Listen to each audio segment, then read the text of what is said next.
This is Bob Baxter interviewing Jeff Clayton, one-time Brogdown farm manager, on the 2nd of February 2010 on behalf of the Park Farm Community Cherry Orchard Project.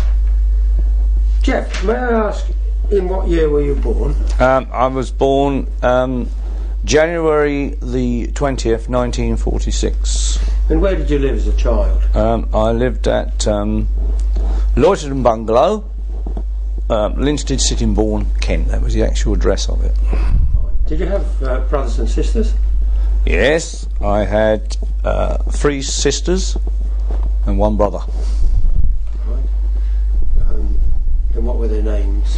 My eldest sister, she is now dead now, which was a shame really. She was Enid, and then I had the next one was Phyllis, and the next sister was Rosemary, and then Gerald was the next one. I was the baby of the family.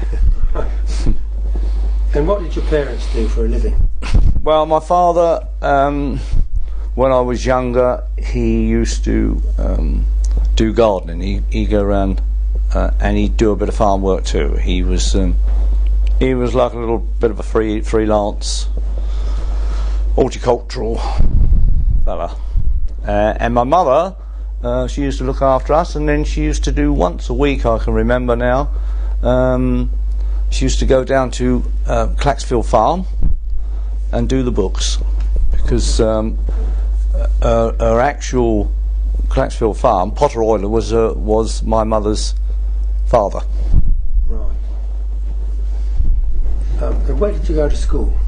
I went to school at Norton Primary School, and we left there when we done the 11 plus and went to Efferbert Road, Faversham.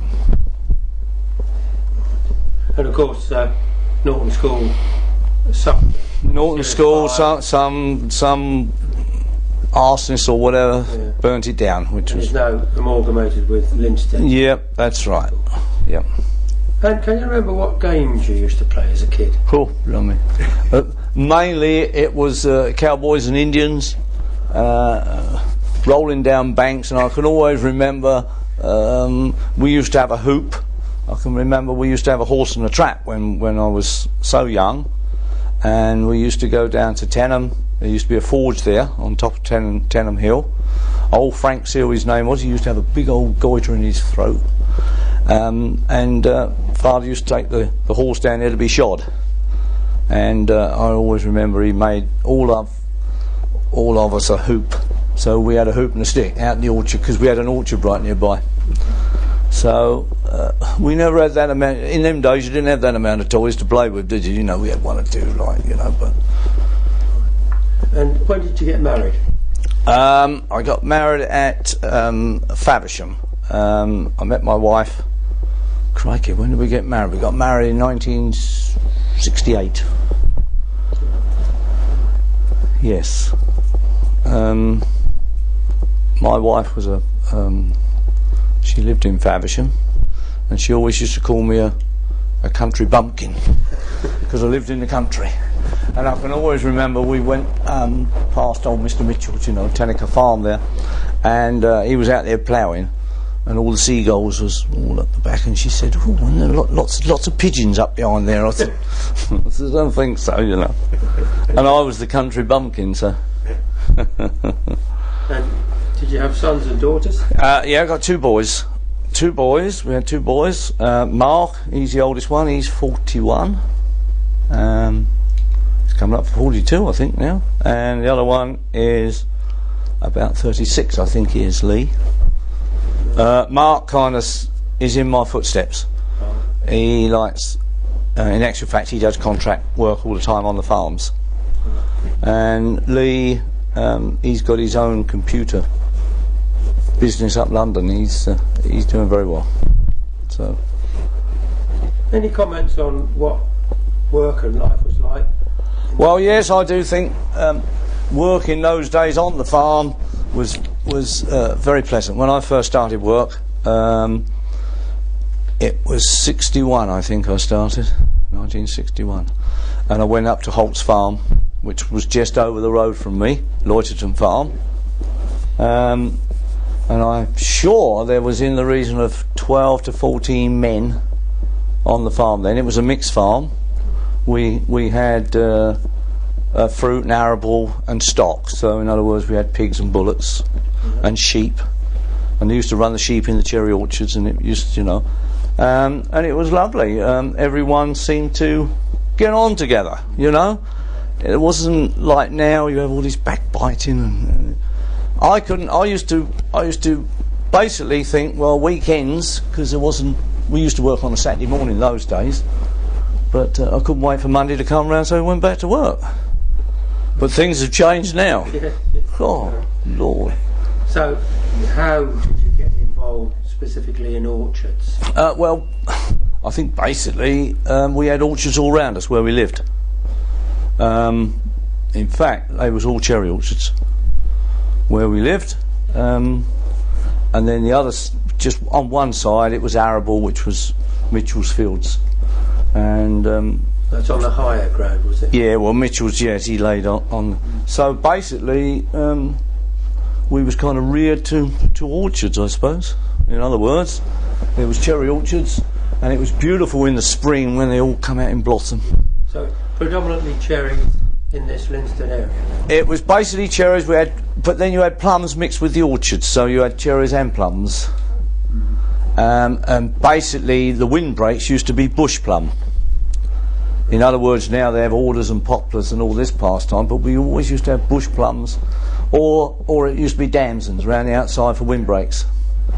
But at Lloydstone we had bush plum, and we used to pick them, and they used to sell very well. But they was. Were they a wild plum then? No. There wasn't a wild plum. It was called bush plum.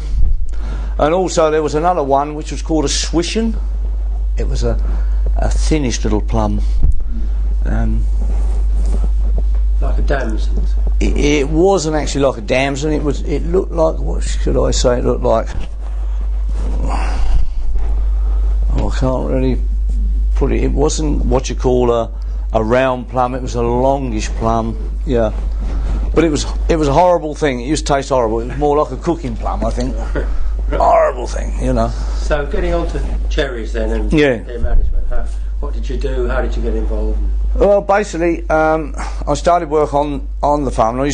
My father, he used to go like cherrying when it was cherrying time, because he used to travel around a bit.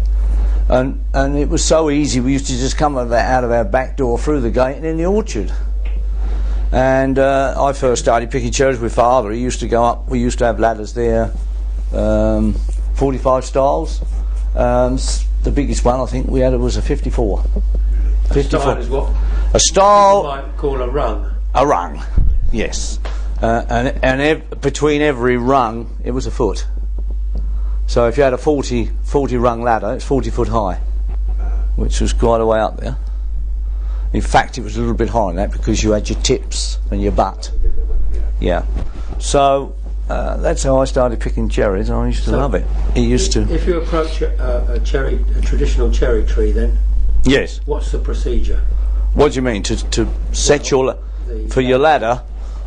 Well, my father. I mean, when I was a little old kiddie, because you have a 40 style ladder, you've got to rear it up.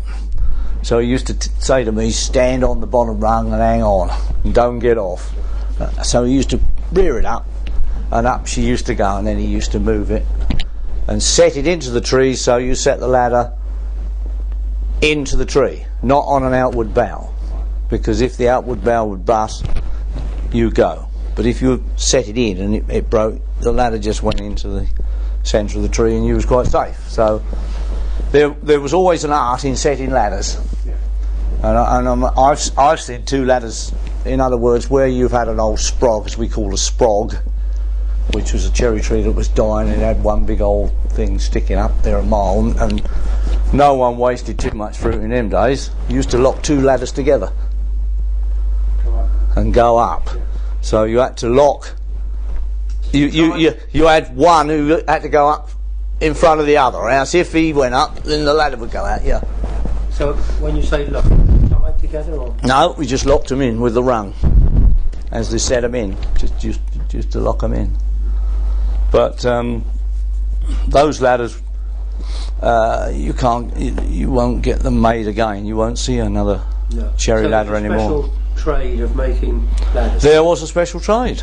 Yeah, I mean, the last ones we had done was Punyon and Tong, and they used to come from Bolton, I think it was. Right. What wood would they use? I'm not sure what wood that was. Okay. I'm not sure what wood it was, because they used to be able to sweat it up and bend it round to get your... And the idea of a ladder is, it was the balance. Because if, just say you had a 40 style ladder and someone might have dropped it and cracked it a bit, once you sawed the tip off, you lost the balance. Right. And was 40 style the longest? No. I mean, I've heard of people. We had a 54. We had a couple of 54s. But I've heard people say they've had 60 style ladder. I've never seen a 60 style. A 54 was quite a fair old way. 40 was a 40 style ladder was a fairish ladder.